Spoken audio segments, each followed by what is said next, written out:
All right, Walk and Talkers, ready for another Walk and Talk? We are now finally at the end of 2 Chronicles chapter 20.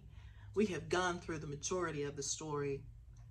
3 different kingdoms were trying to attack Jehoshaphat and Judah and Israel. He went to God, prayed, fasted. God sent a word and said, hey, look, don't worry about anything. I got you. No problem. They marched, they praised God, and they marched towards the enemy. God took care of them. And then afterwards, all they saw were bodies and the spoils and the riches that were left behind. Apparently, God gave them a permission to go ahead and grab all of those riches. It took them 3 days. There was 3 different armies. So it took 3 days for them to gather up all the riches as they rejoice and as they praise God. So now we are at the very end. And I'm just going to do a quick summary of what is going on here. Jehoshaphat in verse number 31. This is still 2 Chronicles 20. Jehoshaphat reigned over Judah, and he was 35 years old when he began to reign, and he reigned for 25 years in Jerusalem.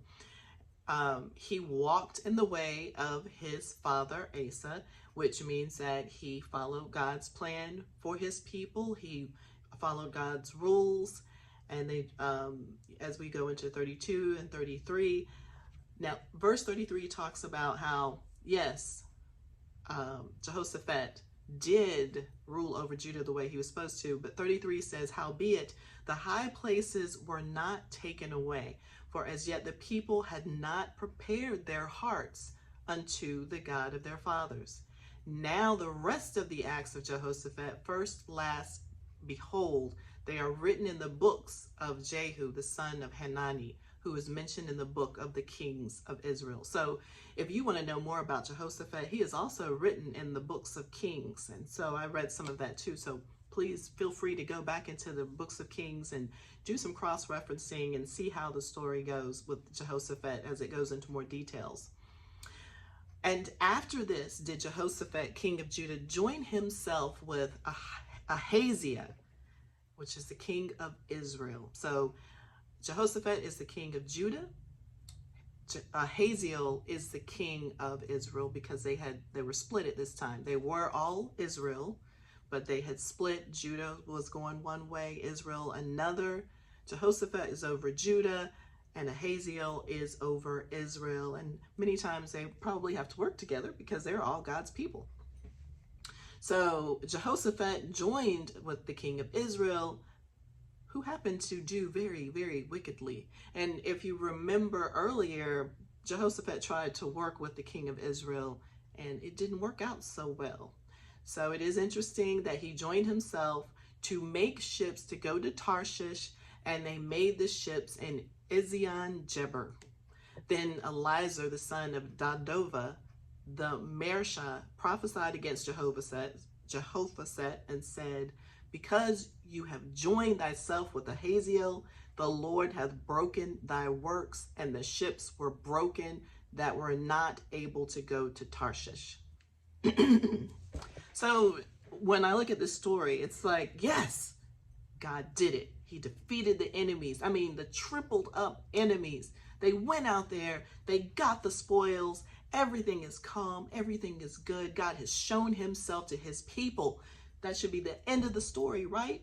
We should all be living happily ever after. God has shown up again. He has showed out for us again. He has defeated the enemy, a triple attack. And yet, here we go again. Now, Jehoshaphat, Jojo, he did everything, probably everything that he could do to make sure that God's people followed God. He reiterated it for it. He changed a lot of the rules and a lot of the laws, and he allowed his, made sure his people were praying to the right God and everything else. But still the high places are in the hearts of the people. And there were probably some hidden temples to other gods. So God's people were still holding on to those old gods with the little g.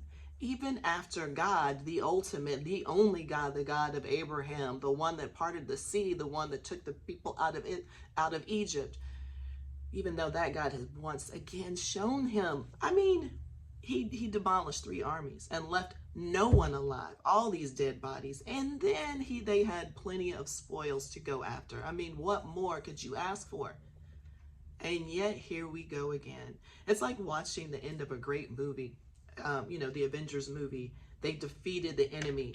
And then you see where we're starting over. They're starting a whole new chapter of the Avengers story, because there is a new enemy afoot. And this enemy is within. And this is a reminder that, we feel like we're always being attacked. We conquer one thing and here comes another one. But if this is happening to people in the Bible as well. God conquers, he intervenes, and he conquers an enemy that is headed your way, only for you to look around and see another enemy coming. And God will take care of that enemy as well. And as we can see too, we still mess up when it comes to our decisions that we make. You can see Jehoshaphat probably thought, okay, God showed up for Judah and Israel, and this is my friend. These are my fellow people. So surely it'll be okay if I joined up with Ahaziah. Ahaziah probably showed his good side. He's probably out there rejoicing with them too. Yay, he defeated the enemy. All right, high five, Joe, we did it again. That's right, we got on our knees and we praise God and we thank God. And look what God did. All right, we are on the same team. Fist pump. But then turn around and still doing the same stuff behind the scenes. So when Jojo tried to work with him again, guess what? God said, no. Are you not seeing the evil that this man does? Why are you trying to join back up with him? And hey, did you talk to me before you tried to join up with Ahaziah? Did you talk to me before you did that? You need to speak to me about everything. And this is a reminder too, that no matter who you're trying to join yourself, no matter how religious they are, no matter what position they're in.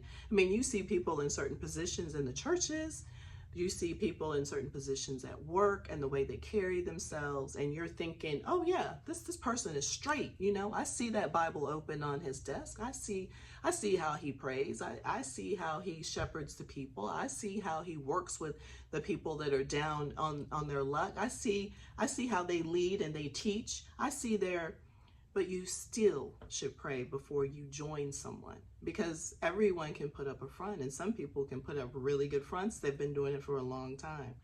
So understanding that what you see is not always a good thing. And I am sure that the king of Israel, what's his name? Ahaziah. I'm sure Ahaziah talked a good game. Look, we could join together. We could defeat these again. God defeated them before. If we build these ships, I mean, these ships can allow us to go and do great things. We can go and get more riches. We can go and trade. We can do all these things and build up our kingdoms together. So just keeping in mind that going to God at all times, and also knowing that even though one enemy is defeated, there is going to be another that raises their head. Don't faint at the sight of it. Don't get too frustrated, because when you are working in God's kingdom, there are always going to be attacks coming. Throughout the Bible, that's what it talks about, is how people are constantly being attacked who are preaching the gospel or who is trying to live the life that God created for us. All right, that's all I have. So let's get ready to talk, because I know that you have more. I did not exactly read all the way through the 2 Chronicles 20, but we are at the end of that chapter. If you just want to review that chapter one more time, and if there are anything that you want to add to the chapter, or something that you feel that you missed getting a chance to talk about, please bring it tonight as we are walking. And also the tip for the day.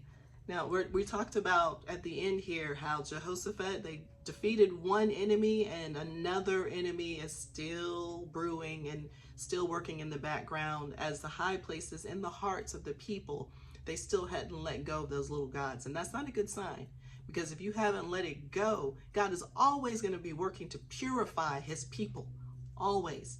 So if you have not purged all of your gods with a little g, God is going to constantly be taking you through exercises and after exercises to build up your kingdom character.